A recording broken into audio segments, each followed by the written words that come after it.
আপনার ব্যবসা কি দিন দিন পিছিয়ে পড়ছে? মুনাফা তো দূরের কথা, মাস শেষে আপনি খুচরোই তুলতে পারছেন না।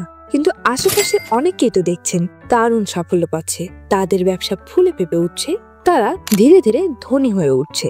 তাহলে সমস্যাটা কোথায়? সত্যি বলতে পার্থক্যটা কোথায় জানেন?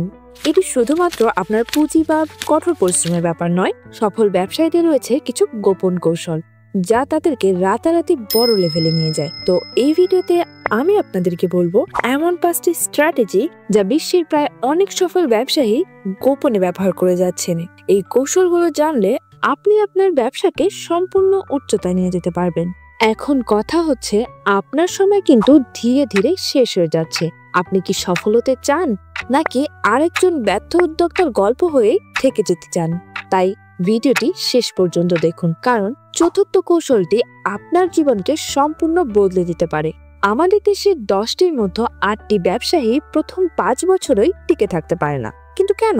কারণ বেশিরভাগ মানুষ ব্যবসা শুরু করে, কিন্তু তারা ব্যবসার কৌশল জানে না। তারা ধরেই নেয় ভালো পণ্য থাকলে বিক্রি হবে, কিন্তু বাস্তবতা তো এটি নয়। আপনার শুধুমাত্র ভালো পণ্য থাকলেই হবে না, তার পাশাপাশি আপনাকে মার্কেটিং স্ট্র্যাটেজি বুঝতে হবে।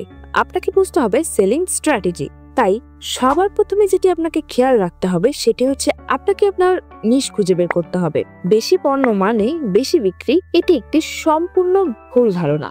এখানে মেন কথা হচ্ছে, আপনি কম পণ্য নিয়ে কাজ করুন, কিন্তু সেরা পণ্য নিয়ে কাজ করুন।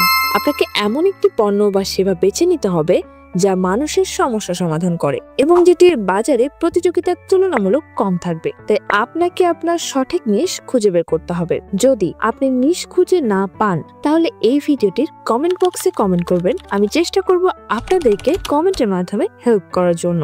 এরপর আসি স্ট্র্যাটেজি নাম্বার 2, কাস্টমারদের সাথে সম্পর্ক তৈরি করুন। শুধুমাত্র বিক্রি নয়, বাংলাদেশের বাজারের সবচেয়ে বড় ভুল কি জানেন? বেশিরভাগ ব্যবসায়ীরাই শুধুমাত্র একবার বিক্রি করার চিন্তা করে, কিন্তু সেই দিক থেকে বড় বড় ব্র্যান্ড কি করে, তারা ক্রেতাদের সাথে সুন্দর সম্পর্ক তৈরি করে, যাতে করে আপনার কাস্টমার যেন বারবার ফিরে আসে সেই ব্যবস্থা করুন। তাকে ব্যক্তিগতভাবে চেনার চেষ্টা করুন, তার সমস্যার সমাধান দিন, সম্পর্ক করুন, তাহলেই বিক্রি আপনার আপনা আপনি বাড়তে থাকবে। এরপর স্ট্র্যাটেজি নাম্বার 3, সময়ের সাথে মানিয়ে নিতে শিখুন। সময় বদলাচ্ছে, কিন্তু আপনি কি আসলেই বদলাচ্ছেন? যারা 5 বছর আগে শুধুমাত্র ফিজিক্যাল দোকান চালাতো, আজ তারা ডিজিটাল মার্কেটিং না জানলে বাজারে টিকে থাকতে পারবে না। আপনাকে আপডেট থাকতে হবে। নতুন প্রযুক্তি, নতুন মার্কেটিং স্ট্র্যাটেজি, সবকিছু শেখার মানসিকতা রাখতে হবে, নইলে প্রতিযোগিতায় আপনি কোনোভাবেই টিকে থাকতে পারবেন না।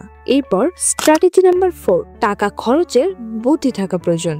বড় অফিস, দামি গাড়ি এসব না থাকলেও ব্যবসা চলবে, কিন্তু আপনি যদি সঠিকভাবে টাকা ম্যানেজ না করেন, তাহলে আপনার ব্যবসা একদিনও চলবে না। বরং আপনাকে আপনার ইনকামের 30% ব্যবসার উন্নয়নের জন্য রাখতে হবে, 20% নতুন করে ইনভেস্ট করতে হবে এবং সবসময় ইমার্জেন্সি ফান্ড অবশ্যই রাখতে হবে। দেখুন, আপনার টাকা আপনি কোথায় ব্যয় করছেন সেটা ঠিক করবে আপনি আগামীতে টিকে থাকবেন নাকি হারিয়ে যাবেন। তো ব্যবসায় মানি ম্যানেজমেন্ট এটা সবচেয়ে বেশি গুরুত্বপূর্ণ।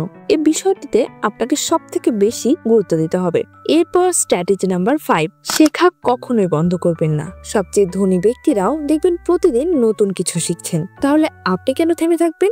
আপনার ব্যবসা বাড়াতে হলে প্রতিদিন কিছু না কিছু আপনাকে শিখতেই হবে। নতুন মার্কেটিং, নতুন ট্রেন্ড, নতুন আইডিয়া, নতুন সকল কিছুর সঙ্গে আপনাকে প্রতিদিন আপডেট থাকতে হবে। আপনার শেখার এই যে মন মানসিকতা, এটি আপনাকে অন্যদের কাছ থেকে 10 ধাপ এগিয়ে রাখবে। এখন আপনার পালা। এই 5টি কৌশল জানার পর আপনি কি করবেন? আপনি যদি সত্যিই সফল হতে চান, তাহলে আজ থেকেই নিজের মধ্যে এই ছোট ছোট পরিবর্তনগুলো নিয়ে আসুন। দেখবেন ব্যবসায় অটোমেটিক্যালি গ্রোথ হতে থাকবে। একটু কষ্ট করে ভিডিওটি আপনি আপনার কাছের মানুষের সঙ্গে শেয়ার করে দিবেন, কারণ আপনার একটি শেয়ার কারো না কারো উপকারে আসবে।